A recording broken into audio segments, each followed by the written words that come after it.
Nalazimo se u Čačku, kraj Morave, u čuvene Borčeve hale, gde će se posle više od 3 decenije ponovo igrati najviši rang košarke i gde će ponovo dolaziti najbolji klubovi sa prostora bivše Jugoslavije. U Čačku se nadaju da mogu biti uticajni kao nekada, a mi ćemo pokušati da saznamo zašto je košarka ovde toliko važna i kako je ušla u čačansku krv. Kako na ulazak u ABA 1 ligu gledaju oni koji danas rade u čačanskoj košarci? Ja sam rekao da ću da završim karijeru u Čačku i vratio sam se možda i malo ranije. Uvek sam težio ka tome da se plasiram u ABA ligu. Mislim, ja i ceo klub, naravno. Ima slika jedna, kad sam došao, slikao sam se sa ABA grbom i Borčevim grbom, tako da ja ono što sam zacrtao, ja sam ispunio. I sigurno to mi je jedan od, ako ne i najveći uspeh u mojoj košarkaškoj karijeri. Jednostavno Čačku i Borcu pripada, da Borac to u svakom smislu zaslužuje. Sigurno će sad košarka ponovo biti u žiži, jer će javnost ponovo da bude okrenuta ka Čačku. Zadnjih par godina je malo se to poboljšalo, ali opet sve se to svodilo na koncentraciju pažnje na Beograd. Jako bitno apostrofirati taj neki kontinuitet rezultata ostvarenih u posljednje 3 sezone, gde je Borac i pre te 3 sezone jednostavno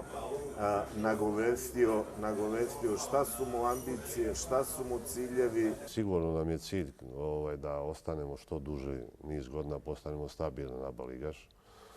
Ajde za prvu godinu da postavimo cilj, da ostanemo u toj ABA ligi. Ali ja mislim da i verujem u moje momke, ali to je priča već neka malo dalje. Ne bih volio da pričam unapred. Smatram da su oni vredniji od tog nekog ostajanja u ligi. Tako da sad će opet i ovde sada i mediji će više da prate ovde region i mediji će da prate više i Borac. Samim tim ćemo i ostali biti verovatno više pod lupom. Kako napisaš oni u Slobodnoj Dalmaciji dole, mislim da će oni igrati protiv bogatih i sa svojim problemima. Siguran sam da će oni igrati protiv bogatih. Kaže, imaju klubovi koji će imati sigurno jednog igrača koji će biti skuplji nego cela ekipa, ali kad smo pričali o onom fenomenu da ne igra sve novac, da igra i nešto drugo. Opet ovdje imamo od 15, prošle godine, od 15 igrača koji su bili tu pri seniorskom timu, na primjer 11 je bilo iz Čačka ili 10. Tako da je to isto retkost. I opet ćemo za sljedeću sezonu opet imati 6 ili 7 igrača iz Čačka. Tako da onako ličimo na Atletico Bilbao, eto da kažem. Sad kako će to da se donese nekog rezultata za budućnost, to je sad veoma teško reći. Mislim, mi generalno radimo po istom principu već 20 godina i donosimo neke rezultate. Košarka se mnogo promenila, mislim.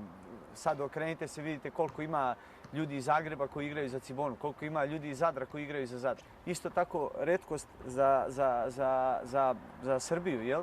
Da kad dođu Zvezda i Partizan u Čačak, da navijači navijaju za Borac. A šta o povratničkoj sezoni Borca kažu 3 najveće legende kluba? Sjajno. Sjajno. Gledao sam sve utakmice koje su bile na TV-u Borca. Gledao sam da je bila puna dvorana. Gledao sam da se Čačak vratio. Razgovaram sa mnogim ljudima u gradu. Svi su oduševljeni. Mislim da će brzo izaći neka nova imena. Vrhunska, to sam ubeđen. Ono što bih ja poželeo, to je da ostanu što duže.